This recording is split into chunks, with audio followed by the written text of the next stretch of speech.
নমস্কার, আমি শিবাঙ্গনা। দৈনিক ড্রিবলে আপনাদের স্বাগত। প্রথমেই দেখে নেব আজকের হেডলাইন্স ফুটবল এক নজরে।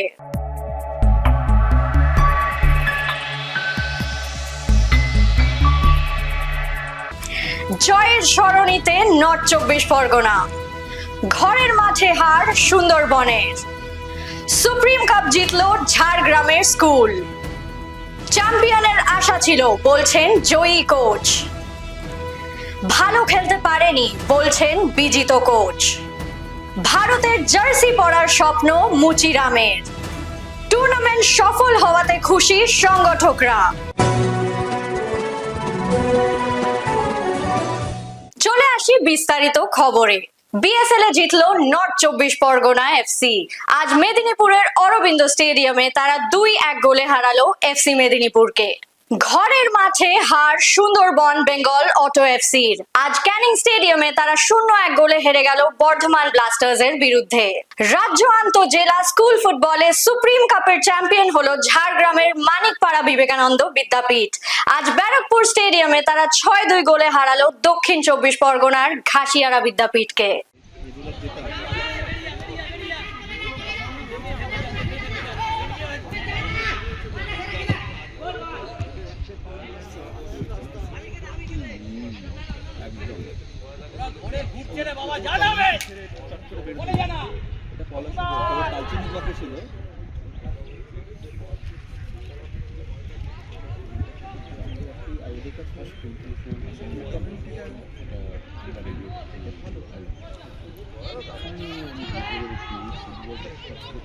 চ্যাম্পিয়ন হওয়ার আশা ছিল বিজয় দলের কোচের। তিনি কি জানালেন শুনে নেব একবার। আপনার ছেলেদের পারফরমেন্স নিয়ে কি বলবেন? পারফরমেন্স রেজাল্ট ঠিক আছে, কিন্তু খেলার কন্ডিশন খুব একটা ভালো হয়নি, কারণ ওরা অনেক দিনই প্র্যাকটিসের থেকে ডিটাচ ছিল, যেহেতু আপনার ডিসেম্বরে পরীক্ষার পরে ওরা সব বাড়ি চলে গেছিলো। তো এই টুর্নামেন্টটা অ্যাকচুয়ালি অনেক 2025-এর জুলাই স্টার্ট হয়, তো অনেকটাই সময় বেশি চলে গেছে। তো যে সময় ওরা ফাইনাল ফেজের কথা ডিক্লেয়ার করে, সেই সময় ওরা কেউ প্রত্যেকেই বাড়িতে ছিল, প্র্যাকটিসে ছিল না।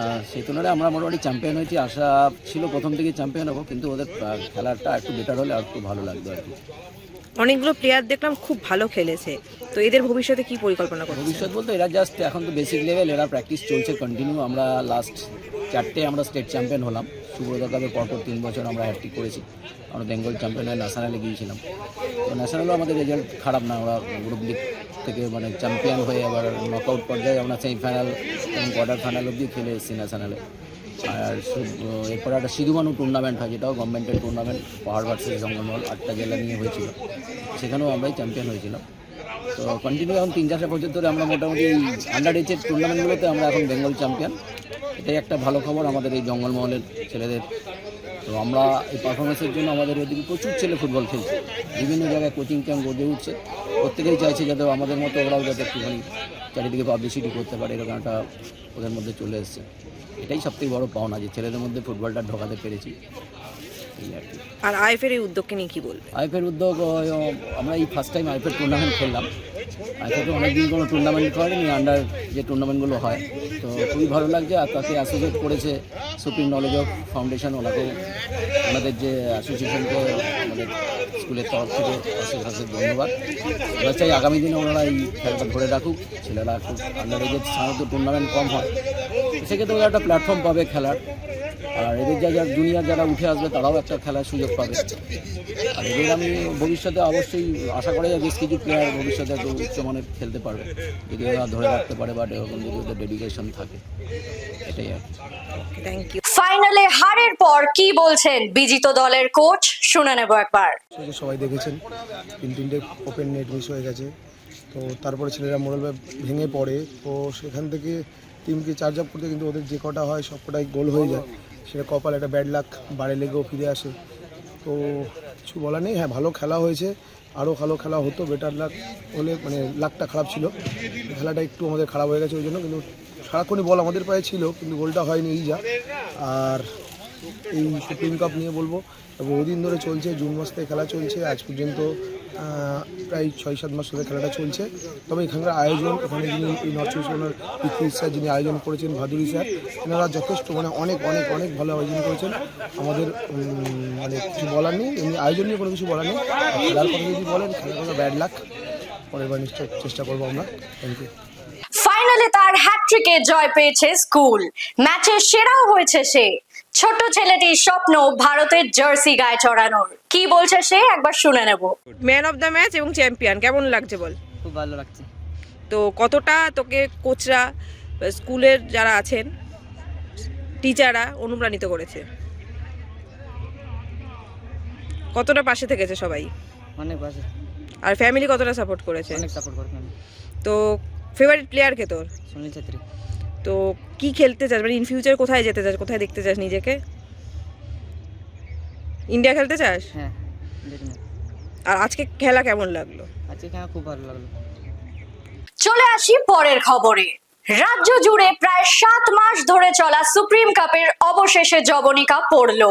এই টুর্নামেন্ট নিয়ে কি বললেন সুপ্রিম নলেজ ফাউন্ডেশনের প্রিন্সিপাল ও আইএফ এর সহ সচিব, একবার দেখে নেব। আজকে সুপ্রিম কাপের ফাইনাল অনুষ্ঠিত হলো।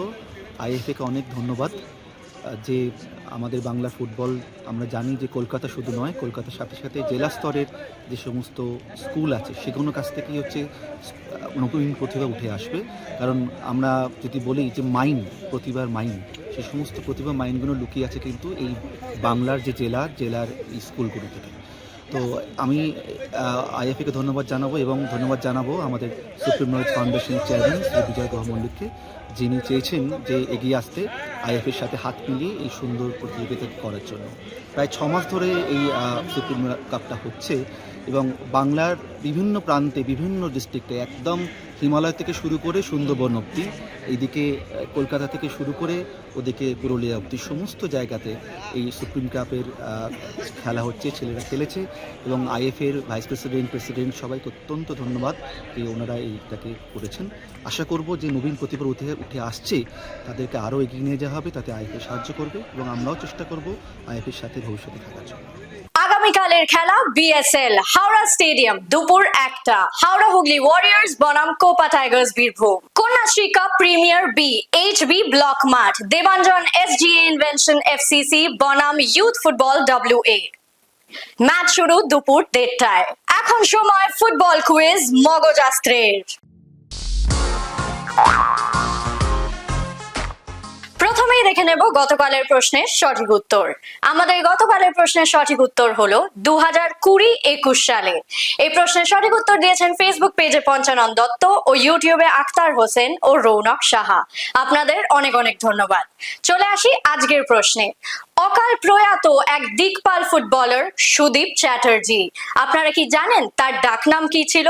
যদি জানা থাকে অবশ্যই লিখে ফেলুন কমেন্ট বক্সে। আজকের ভিডিও যদি আপনাদের ভালো লেগে থাকে তাহলে অনেক অনেক শেয়ার করুন এবং আমাদের ফেসবুক পেজটিকে ফলো করুন। বাংলা ফুটবলের আরো অনেক খবরাখবর জানতে আমাদের ইউটিউব চ্যানেলটিকে সাবস্ক্রাইব করুন এবং বেল আইকনটি প্রেস করে দিন। আজ এই অবধি, আবার দেখা হবে আগামী পর্বে। শুভরাত্রি।